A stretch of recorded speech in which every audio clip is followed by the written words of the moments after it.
नमस्कार, मैं हूं आपके साथ मोनिका ठाकुर। आज हम बात करने वाले हैं एक ऐसे बदलाव की जो चुपचाप आता है लेकिन हर किसी की जिंदगी को प्रभावित करता है।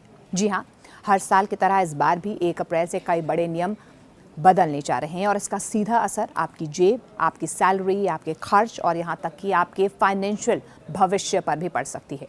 अगर आप नौकरी करते हैं, बैंकिंग सेवाएं इस्तेमाल करते हैं, ट्रेन से सफ़र करते हैं या फिर टैक्स भरते हैं, तो ये जानकारी आपके लिए बेहद ज़रूरी है। तो शुरुआत करते हैं सबसे अहम सवाल से। आखिर 1 अप्रैल से क्या क्या बदल रहा है? देखिए, 1 अप्रैल भारत में सिर्फ एक तारीख नहीं है, ये एक नए वित्तीय साल की शुरुआत होती है और इसी के साथ सरकार और संस्थाएं कई नए नियम लागू करती हैं। और इस बार भी कुछ ऐसे बदलाव हो रहे हैं जो सीधे आपकी जेब से जुड़े हैं।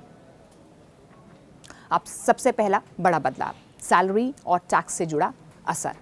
सबसे पहले बात करते हैं आपकी सैलरी की। नए नियमों के तहत आपकी इन हैंड सैलरी यानी कि हाथ में आने वाली रकम बदल सकती है।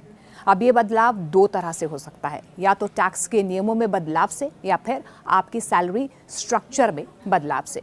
कई मामलों में ऐसा होता है कि आपकी कुल सैलरी तो वही रहती है लेकिन हाथ में मिलने वाला पैसा कम या ज़्यादा हो जाता है। इसलिए ज़रूरी है कि आप अपनी नई सैलरी स्लिप को ध्यान से देखें और समझें कि आखिर बदलाव कहां पर हुआ है। अब दूसरा बड़ा बदलाव, क्रेडिट स्कोर और बैंकिंग नियम। अब बात करते हैं क्रेडिट स्कोर की, जो आज के वक्त में आपकी फाइनेंशियल पहचान बन चुका है। अगर आप लोन लेते हैं, क्रेडिट कार्ड इस्तेमाल करते हैं या ईएमआई भरते हैं तो ये बदलाव आपको ज़रूर प्रभावित करेगा। नए नियमों के तहत बैंक और वित्तीय संस्थाएं अब क्रेडिट स्कोर को और ज़्यादा सख्ती से मॉनिटर कर सकती हैं। मतलब कि अगर आपने समय पर भुगतान नहीं किया तो उसका असर पहले से ज़्यादा तेज़ी से आपके स्कोर पर पड़ेगा, यानी कि क्रेडिट स्कोर पर पड़ेगा।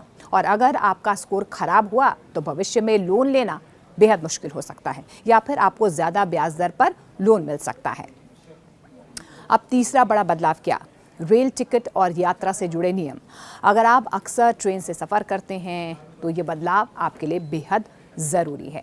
रेलवे टिकट बुकिंग और रिफंड से जुड़े नियमों में बदलाव हो सकता है, जिससे आपकी यात्रा की प्लानिंग प्रभावित हो सकती है। कई बार ऐसे बदलाव छोटे लगते हैं लेकिन जब आप टिकट कैंसिल करते हैं या यात्रा बदलते हैं तब इसका असर साफ तौर पर नजर आता है। इसलिए यात्रा करने से पहले नए नियम ज़रूर जांच लें।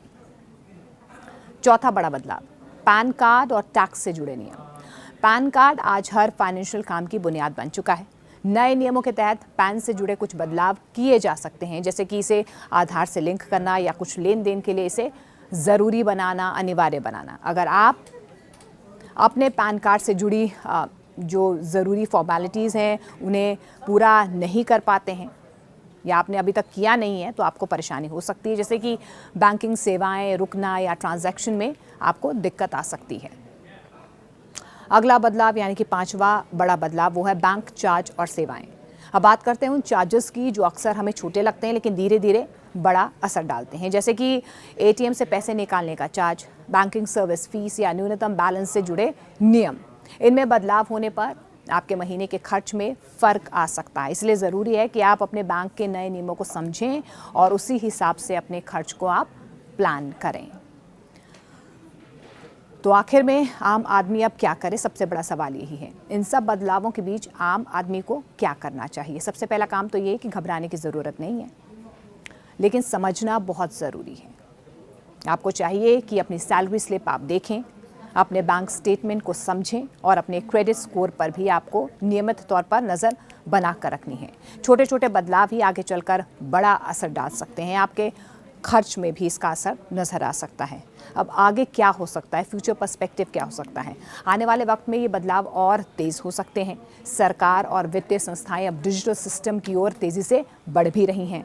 मतलब यही है कि आपकी हर फाइनेंशियल एक्टिविटी ज़्यादा ट्रैक होगी और नियम और ज़्यादा सख्त हो सकते हैं, लेकिन इसका एक फ़ायदा भी है। अगर आप सही तरीके से अपने पैसे को मैनेज करते हैं तो आपको ज़्यादा पारदर्शिता और सुरक्षा मिलेगी। और यही वजह है कि आपको कुल मिलाकर 1 अप्रैल से होने वाले ये बदलाव सिर्फ नियम नहीं है, ये आपके रोज़मर्रा के जीवन का हिस्सा बनने वाले हैं। चाहे आपकी सैलरी हो, आपका बैंक अकाउंट हो या आपका क्रेडिट स्कोर हो, हर चीज़ पर इसका असर ज़रूर पड़ेगा। इसलिए ज़रूरी यही है कि आप अपडेटेड रहें, सतर्क रहें और अपने फाइनेंशियल फैसले को सोच समझ कर लें, क्योंकि आज की छोटी सी समझदारी कल की बचत आपके लिए बन सकती है।